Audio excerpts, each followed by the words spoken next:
Today, we're going to be talking about the biggest altcoin in all the land. The one altcoin to rule them all. Okay, I'm definitely getting a little carried away here. I love my Bitcoin, but it's Ethereum that gets me to jump out of bed every morning. Hello everyone, I'm Kina Fedorchak. If you don't know me, I work in aerospace as a reliability engineer. And if that sounds technical, it's because it is. But the next time your airplane doesn't fall out of the sky, you can thank me. I love my job, but my passion is personal finance and investing. Before we hop in, let's buy some Ethereum. I'm a firm believer in putting your money where your mouth is. Would you trust me if I wasn't buying Ethereum right now? Okay, let's just get my Coinbase app fired up.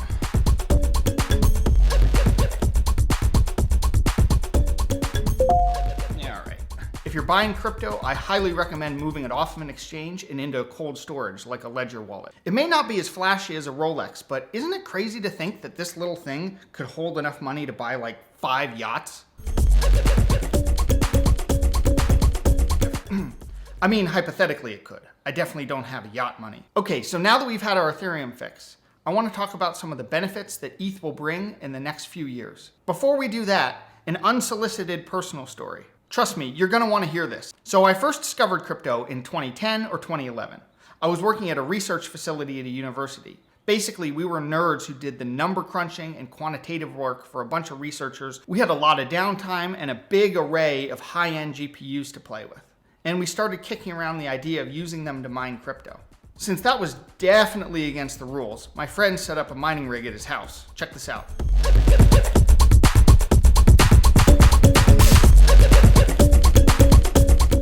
It looks lame now. Okay, just trust me. That mining rig was really cool back then. So anyways, here's where the story gets interesting. A different one of my coworkers started getting more serious, using the facility's GPU resources at night to mine mostly Ethereum. For him, it was essentially all profit because he wasn't paying for any of the electricity. As a side note, Bitcoin was under $10 at the time. Can you imagine going back in time and telling your young self to buy just a few coins? Imagine how much that'd be worth today. So anyways, he would set the machines to mine overnight and had them shut off just before everybody showed up for work in the morning. But as it turns out, it's impossible to hide high GPU utilization. And one of the system administrators noticed, and then my boss found out. I remember being outside of a closed door meeting that got really heated. I could hear every word. The guy was fired on the spot. I remember my boss walking him out the door, removing his keycard access that day. But here's the thing, all of his crypto was still in the facility on that drive somewhere. This was before super convenient hardware wallets. Okay, I promise I'm not sponsored by Ledger. I had a sneaking suspicion that things were just gonna get worse. I was actually nervous that he might ask me to recover the coins for him, which I didn't want to do. But what actually happened was far worse. He borrowed somebody else's key card, snuck in the middle of the night, but there was still an office door with a manual lock, so he broke the lock on the door, got in, and I think he got his crypto. Anyways, the next morning I showed up at work and it was a big scene, police and campus security everywhere. I don't know if he held on to the coins, I sure would have, but I never heard from him again. And that was basically my introduction to Ethereum. I started researching a little bit day by day and started putting small amounts of money in. Okay, you guys still with me? Anyways, let's talk about what Ethereum does really well. If you're new to the crypto space, first I want to say welcome. Come on in, buy some coins. Don't sue me, that's not investment advice.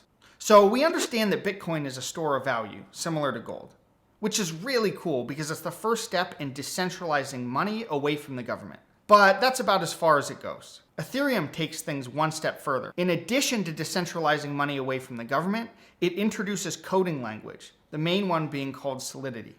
This enables programmers to develop rules about what happens to the money. One type of rule is called a smart contract. Let me give you an example. You could write code that would award, say, $1,000 to some person if the Buccaneers win the Super Bowl.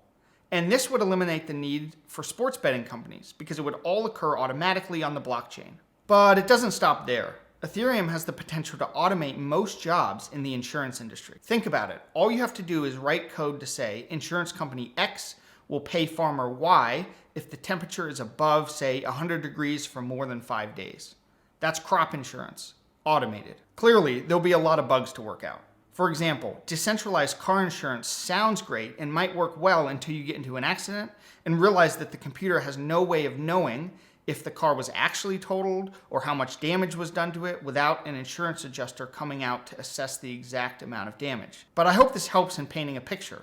So when we're comparing Bitcoin against Ethereum, I would say that both cryptos decentralize money away from the government, but Ethereum then takes things one step further and decentralizes authority away from intermediaries or middlemen.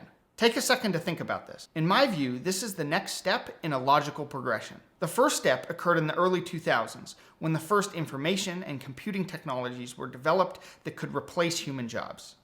So software got better and better, allowing fewer and fewer people to efficiently accomplish more and more work. An example would be ATM machines, which automates most aspects of a bank teller's job. And robots decrease the need for people to work jobs in manufacturing and logistics. All of this was happening in the early 2000s, but job losses were small because the economy was doing so well. Then the Great Recession hit in late 2007. 8.6 million jobs were lost during this period. Now, many of the folks who lost their jobs were hired back as the economy recovered. For example, the construction industry had taken a big hit, and most of the people working there were able to get jobs again. But part of the reason the recovery was so slow and took until about 2012 or 2013 was because a lot of people were no longer necessary. And unfortunately, jobs paying between $14 and $21 per hour made up about 60% of the jobs lost during that period, which disproportionately hit the middle class and the lower middle class. Cryptocurrencies, and specifically advanced ones like Ethereum, are going to drive the next wave of job losses. Now, we can't rule out the possibility that a competitor cryptocurrency will overtake Ethereum, like perhaps Cardano.